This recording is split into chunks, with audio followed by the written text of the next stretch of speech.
on my wall.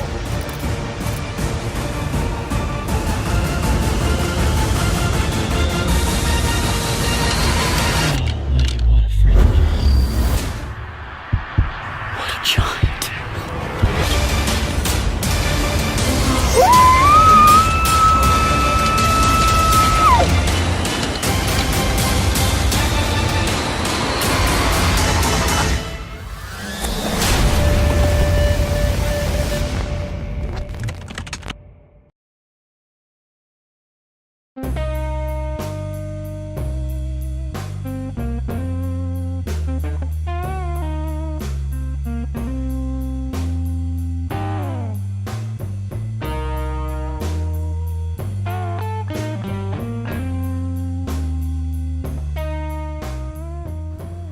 Selecting a broadhead is a really big deal.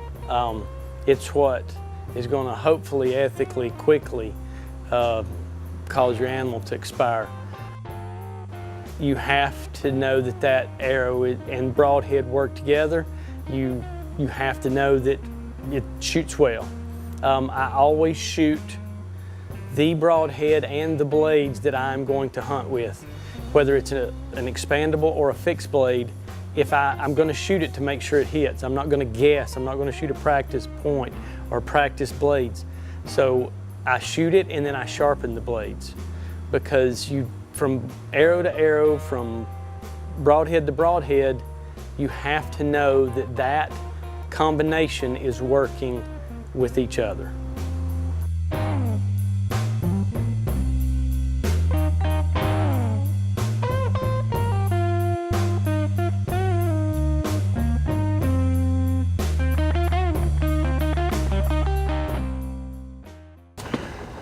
Decided we're going to go out to Ricky Gower's place, do a little pre-season scouting out here, maybe drop a camera, check out some of what's out there. He has graciously invited me to come out and hunt since I didn't get drawn for Iowa. I'd put all my eggs in one basket, and that just doesn't work well. I learned my lesson. I won't do that again.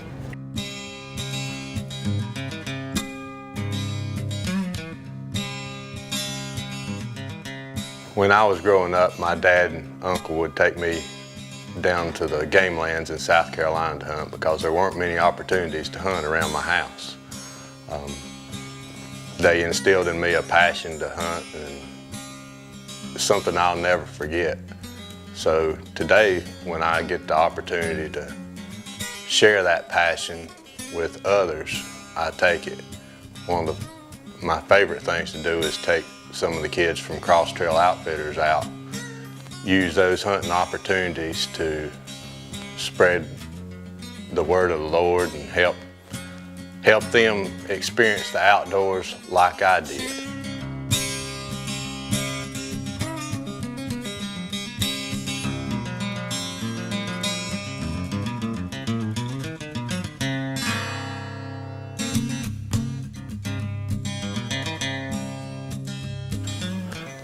In North Carolina, we have smaller deer on average, you know, and Illinois, much bigger opportunity. My uncle told me a long time ago, he said, boy, if you want to kill big deer, you got to get out of North Carolina. You got to go where big deer are.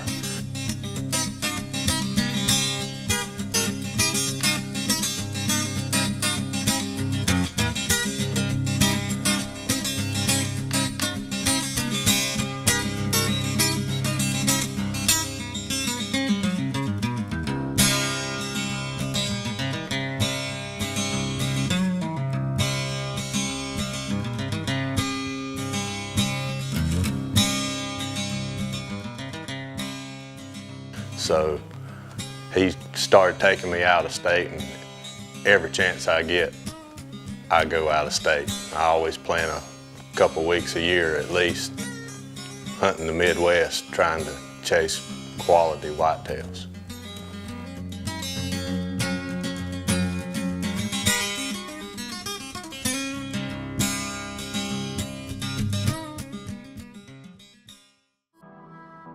Your odor is betraying you. It's ruining your hunt, pressuring your property, and killing your opportunities. This year, let nothing stand between you and your best season ever. Deploy a steady stream of odor-destroying molecules every second of every hour of every hunt with Ozonics. Available only at OzonicsHunting.com.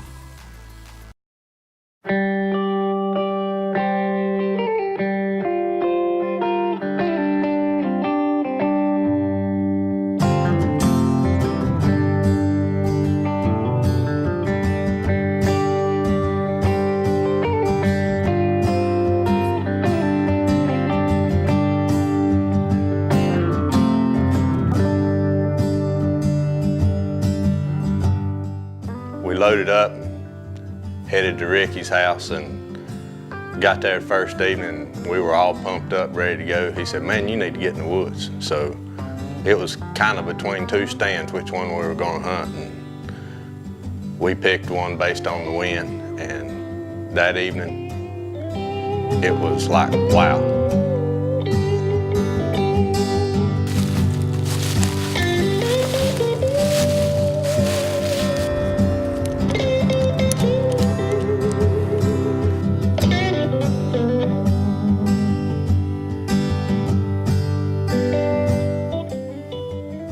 Nice deer came in on the other side, but it was just a little bit blurry. I just couldn't quite see what we needed to see.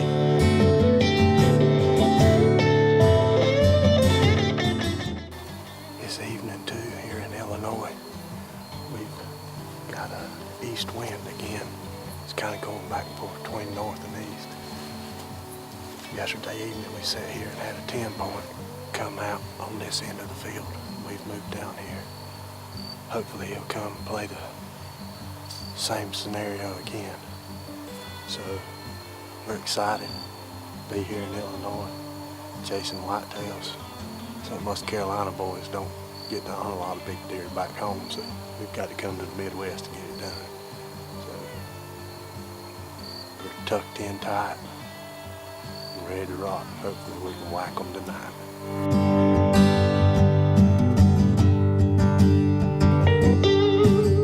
Second evening here in Illinois, man, it was so amazing. The deer started piling in the Osage Trophy Blend food plot that we were on. We had chosen to hunt the other side where this big deer had come out, and it was on. Deer started piling in under our other stand.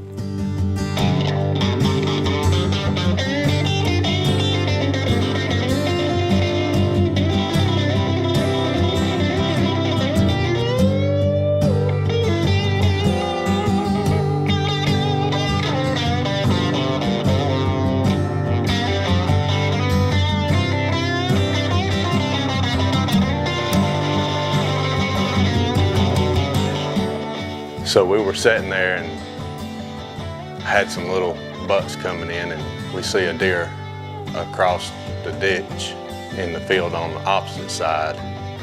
It looked pretty good. It looked like it had a flyer off of its G2. Well, eventually this buck worked in and came into the field, posturing up for the does and the other little bucks, and things were really starting to turn on.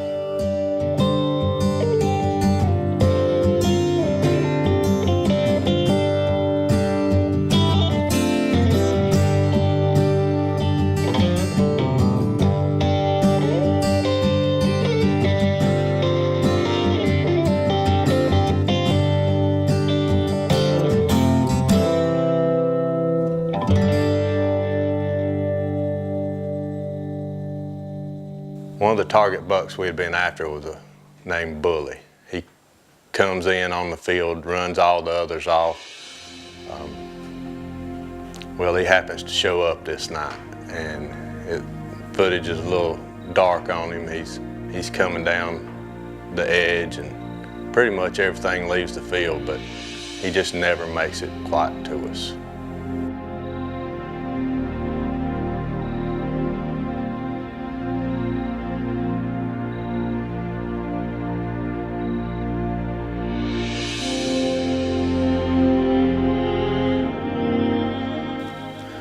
second evening of the hunt. We've had 2 good bucks come out on us. Things are heating up. Deer are running everywhere. They're chasing the does. We're excited.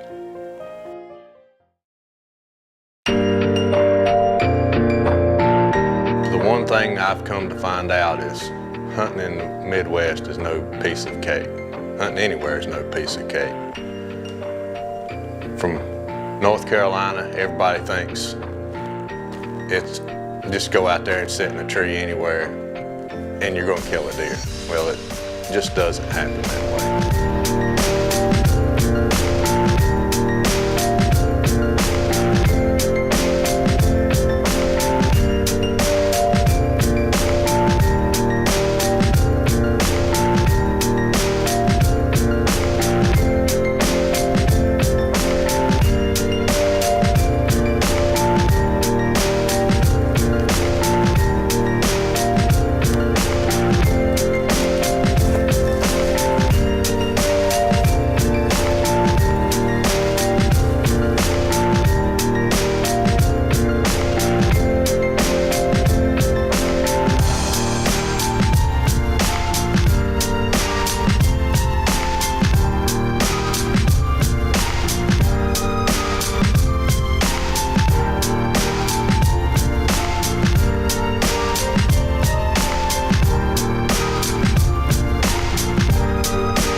Day number 7.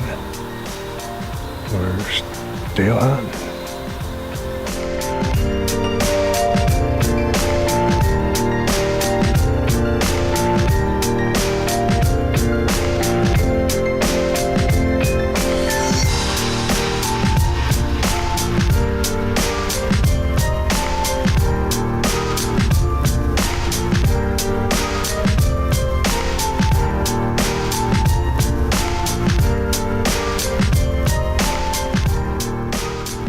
We sit from day 3 and it's a struggle. We sit all the way to day 8. It's long hours in the stand, not much happening. It's like the deer completely flipped off. It's hot. Acorns are everywhere. They're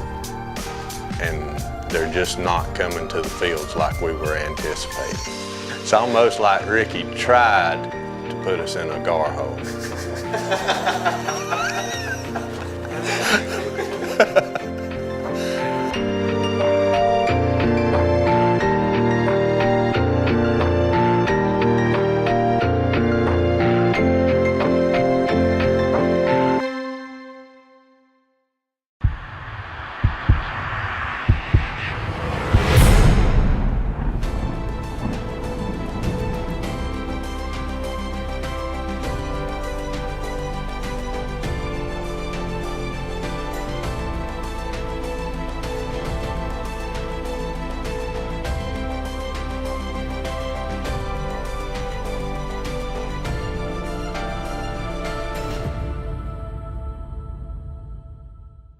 That evening, we're kind of scratching our heads and trying to figure out what to do, and we sit down and talk with Ricky, and we all agree that it's time to change our plans.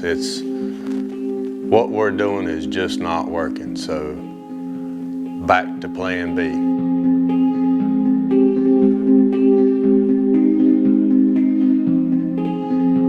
We're in Illinois.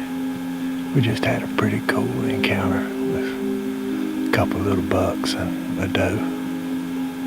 Got my cameraman Keith. He's laying down some killer footage this week. Really appreciate it. We're having fun. We've had some tough times trying to get on deer. Had a good deer come in on the fields, and they just weren't working the field, so we took yesterday, went scouting, found us a good patch of woods, and the deer are pounding the acres. Oh, the leaves are just really chopped up in here. So we've hiked in here this morning, set up, and now it hadn't been not an hour in daylight yet, and we've already seen 3 deer. So we're gonna sit here all day. Hopefully it pays off. Day 10. We are in the stand, been in there a little while, seen a few small bucks, some does. Then finally, we hear something coming.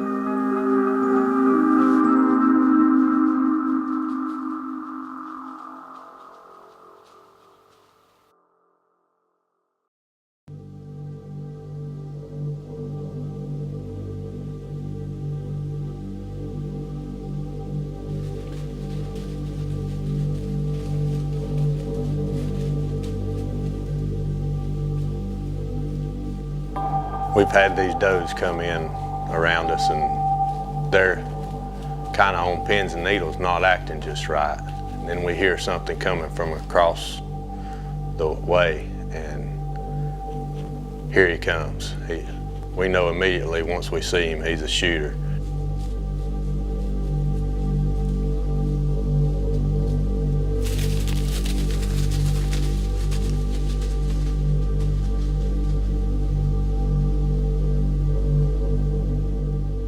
He's kind of coming in, and the does are just kind of scattering, going everywhere. And he's trying to figure out which one to go. And he twists us every which way around this tree trying to get a shot.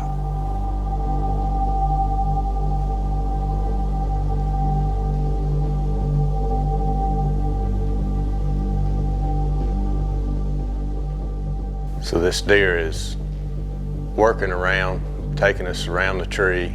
He winds up behind brush here. Keith can't see him here. We're trying our best, and finally it all comes together. He gets in a place where Keith can see him and I can shoot him.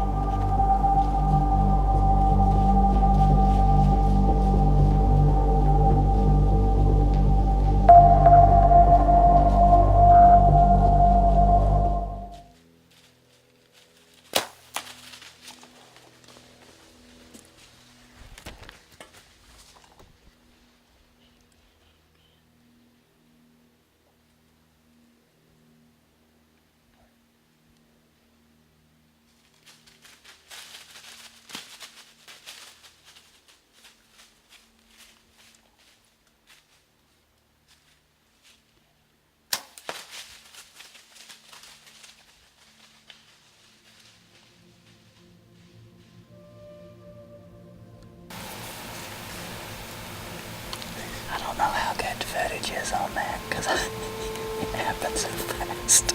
But I was having to stretch way over here. Well, he's got 2 arrows in him, hard to believe. That one smoked him. That second shot really got him.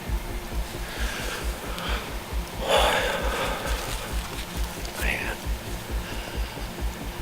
I tell you, the good Lord has blessed us. We've come in here. But we still got does running around. We had a couple of bucks come in earlier, and a doe, one doe. And then coming down, we just had 4 does come right in on top of us.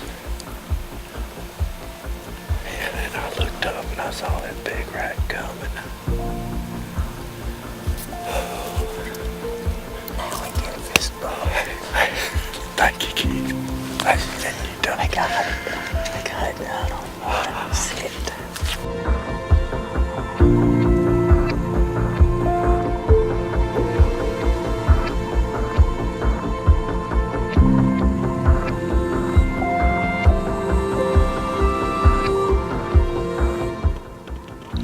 I tell you, this was a lot of roller coaster ride, a lot of ups and downs in this season. But to finally get it to all come together and have the opportunity to get an arrow in a big buck, it just makes it all worth it.